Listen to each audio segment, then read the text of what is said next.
Yo, what's going on, guys?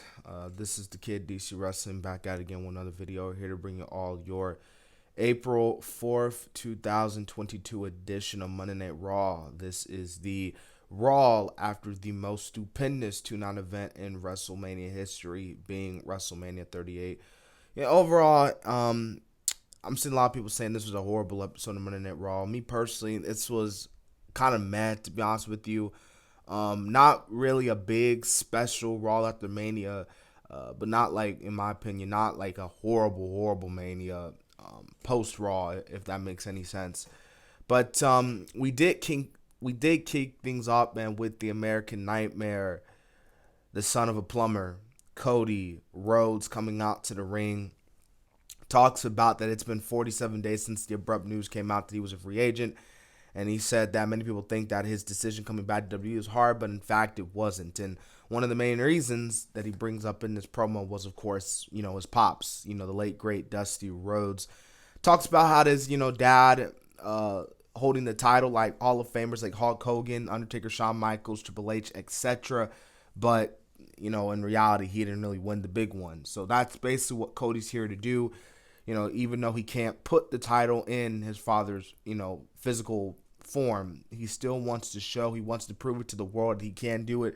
Cody Rhodes, basically, who cut a really good promo here, is setting out his goal to becoming a world champion, the big man, the number one guy in WWE. Now, we do see Seth Rollins coming out to the ring, and Rollins is looking at him, staring in the ring, laughing at him and stuff. And then we see Rollins and Cody shaking hands as a sign of respect. So, I thought this was going to maybe set up a match maybe for next pay-per-view WrestleMania Backlash, but we'll see what happens here.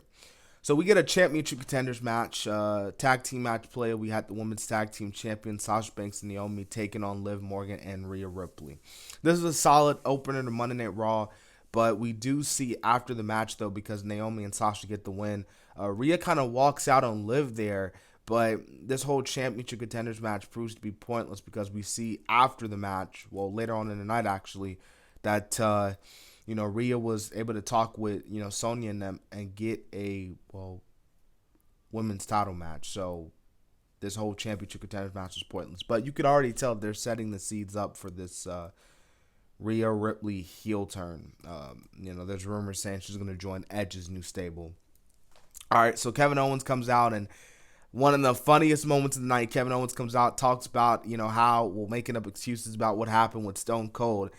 And we see a new theme song. We see someone come out, and everyone's thinking it's Ezekiel Jackson or Ezekiel. Everyone's like, Ezekiel, who's that?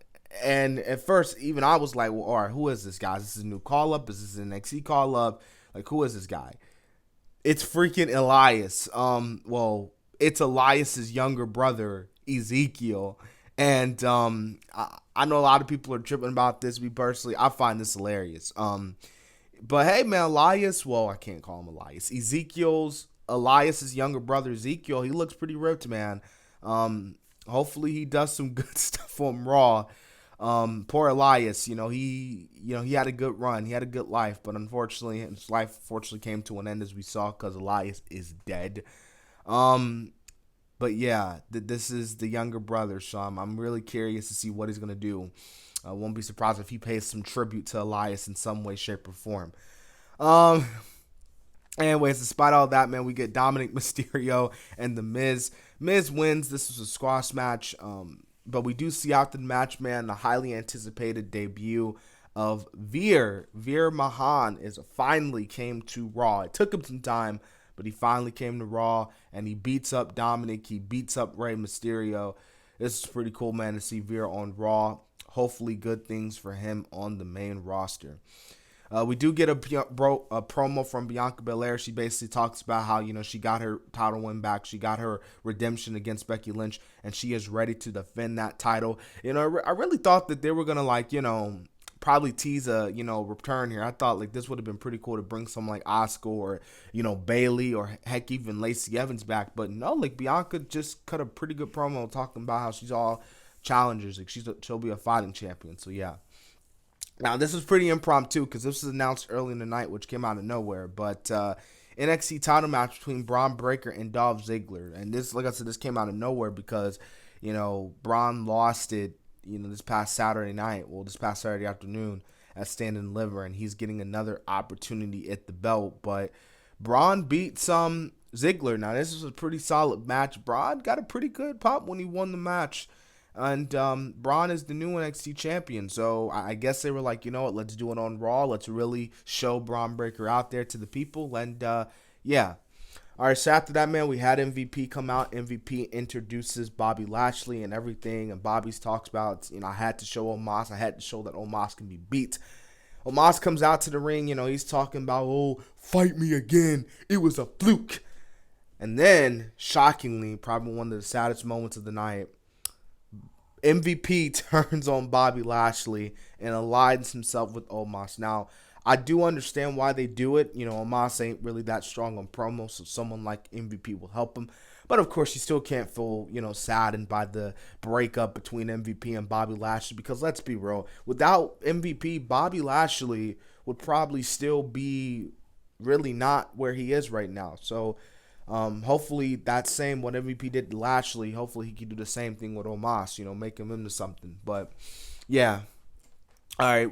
We were supposed to get a tag team match between Carmella and Queen Zelina Vega and Shayna Baszler and Natalya, but, freaking Vega was like, oh, you're the reason why we lost the titles. All you're focused on is Corey Graves, even though he's a good-looking man. It's like, she calls him a good, he sure is a good-looking man. Carmella and Vega start fighting, so, and then you have freaking Carmella and Graves start freaking being like Edge and Lita kissing, like all that crazy stuff. I'm not going to get into all that. 6-man tag team match player. I mean, we already saw this match on SmackDown, but this was pretty good, though. RK Bro, United States champion Finn Balor, SmackDown tag team champions, the Usos and Austin Theory. I really think so, especially with the ending of the match. It really seems that Austin Theory is going to be the one to beat Mr. Finn Balor. So won't be surprised if that happens at WrestleMania Backlash. You heard it here, folks. Austin Theory is the next, and will be the new not NXT, but the U.S. champion. Speaking of being new, we get Edge coming out and bringing out the new and improved, the rebirth, I guess you could say. Damian Priest talks about, like, Edge, man, you inspired me. I saw what you did, and I was going basically through the same phase you were going through, and that is why I am pledging my loyalty to you. Of course, Edge is like, AJ, like, you need to leave, man. Like, you need to run. Like, you need to do this for your family, man. Like, you need to get out of here.